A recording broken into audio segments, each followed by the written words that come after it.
Okay, so this is fence 4 and you're jumping now dark into light, and your problem here is you have to be lined up with fence 5, very kindly separately numbered, so you can circle in between these fences if you're on a young horse.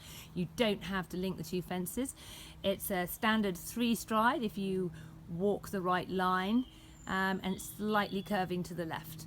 So this should be a good test of a young horse, but it's very kind. You can take the long route and put a circle in if you've got a real greenie. Okay, here we go. Nice straightforward fence 6. Just a nice big log pile, I guess we're going to call it. This should be a nice galloping fence. You should all enjoy this.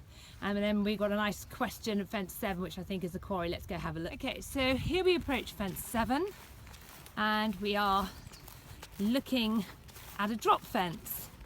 And then we have a B, which is behind the drop, and it's a reasonable distance away, so I'm not going to count the strides on that. This used to be a problem when it was first put here and the ground was pink, but now it's mellowed and it shouldn't be a problem as long as you keep your shoulders back and keep your leg on.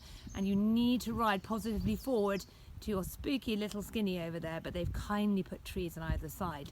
So this is the ride, kick on, keep your shoulders back, and then ride forward for your skinny fence.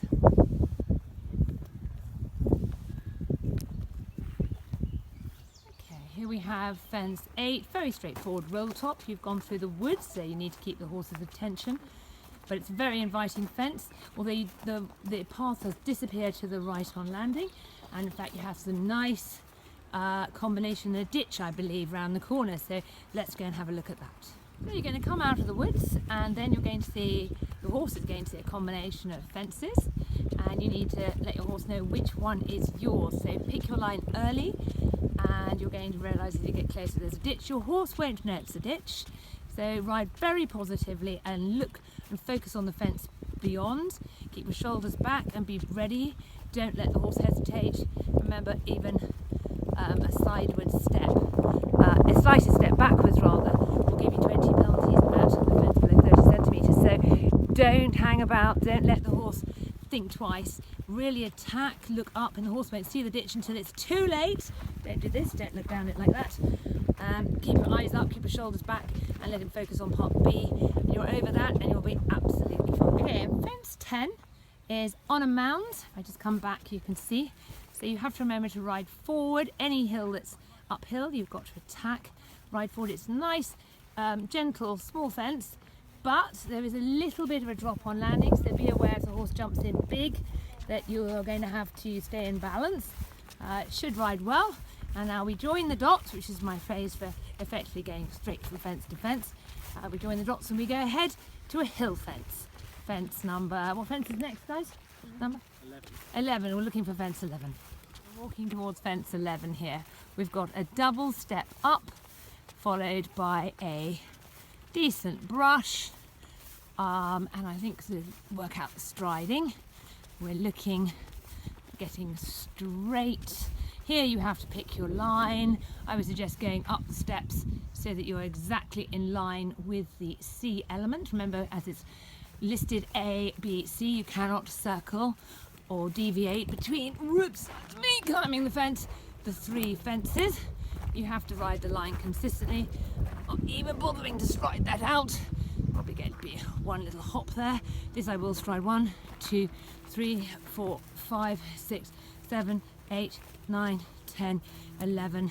So you've got 2 steps between the step and the brush. But who knows, it's cross country, anything could happen. Always remember to be prepared. Make your horse in a bouncy forward stride for the combination fence. And there's Serena and Rebecca, her mum, and Paul climbing up and observing their first. So here is fence 12. This is the water fence. And it is slightly unnatural looking water. It's a very nice water. It's not particularly strange colour, but it is coming downhill and there's a lot of reflection on it. And I have seen quite a few youngsters take aversion to it. So be aware if you're riding your 4-year-old for its first outing. And then we have a nice B element which follows precisely after part A. So it shouldn't be a problem if you keep your line. So set your line up, Serena. We'll go into your water looking at B and beyond, and it should ride really nicely. Okay, so coming to fence 13, lucky for some. This one has a black flag alternative, which means that you can jump fence 13 that we're walking to now, or you can take a slightly longer route and for no penalties at all go past this fence. Quite to work out how you go past it because it's ringed both ways. I guess you could go through here, and you can then turn around and jump this fence here instead of the original fence 13. So you use up loads of time, but you don't have to do the nasty ditch. If you do, go that end. Yes, you've got a lot more room to actually walk round it, go round it on the right hand side. We've just realised there's lots of holes going through the middle there. So you'd want to take the right-handed version. There you go. And that has a little fence, there's fence 13. So made fence 13, the one with a ditch. How mean is that? But only for the 90 course. It's fine on the 100 course. So yes, you'll approach. If you want to take the alternative, if you're a little bit worried, if your horse is a bit ditchy, you'll take this route and go round the edge of fence 15 and then come back and jump the black flag alternative and then turn left and then gallop on. They like the flowers. Yeah, and they also like blue. There's a real blue theme on this course. Okay, you have another blue top, but I think by now even the youngsters have got used to the blue. So horses don't like things with holes in, so if you're on a greenie, that's something to be aware of, and keep your shoulders back and keep your leg on. But otherwise, a nice fence. It will be in the shade possibly of the tree, so it will be a light and dark fence. But at this point, you're nearly home. Make sure you don't give up. A few more fences and home. Time to keep your leg on, time to keep your concentration. Stop, don't get the champagne out quite yet. So fence 15, we have our first really technical test, not very big, but we've got a few issues here. Those of you who are going to be going later in the day, you're going to be jumping into the sunshine, and the sun bouncing off the top of the fence does create a slightly spooky illusion. So just be aware, if you're going at lunchtime or in the morning, you'll probably be alright, the sun will be behind you. And it's actually really only true about the 90, because the 100 over to the right is a different colour and it's not so reflective. So just be aware, this is a fairly small corner. I would jump it like it was a small oxer and actually come pretty much straight to the front bar. It's not very big, it should be fine. And there is in fact a black flag alternative. If you don't like the look of that, you can go over and jump the alternative fence, which is going to waste you lots of time, but it's a nice easy house over there, and that's the alternative for both the 100 and the 90. And fence 16 is I don't know what you call this, a pheasant feeder, fake pheasant feeder, I'm not sure. It's got some lovely pheasants on, nice touch there from the jump course builder.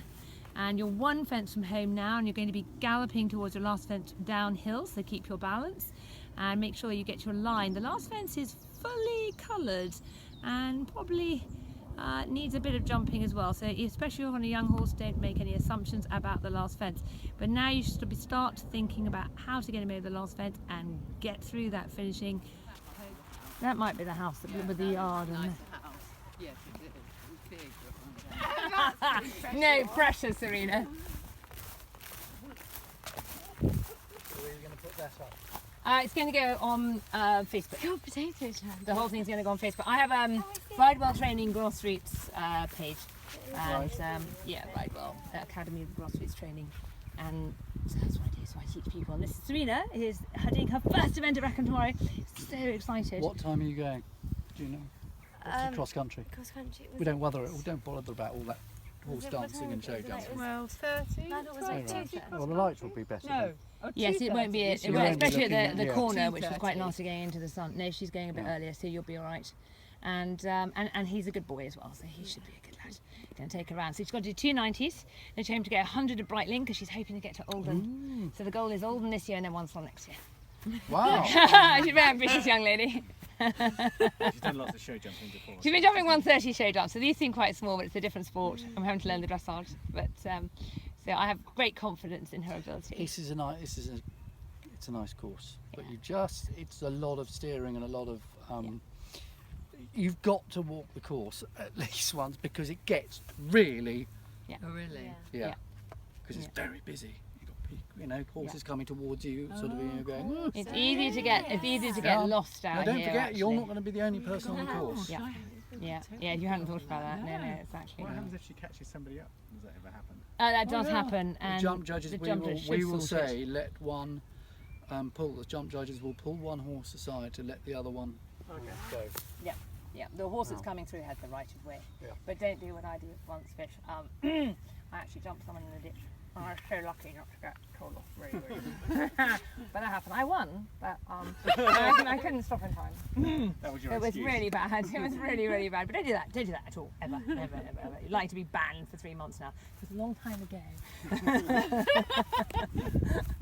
So they ban you for lesser things now. My friend was at Rackham and she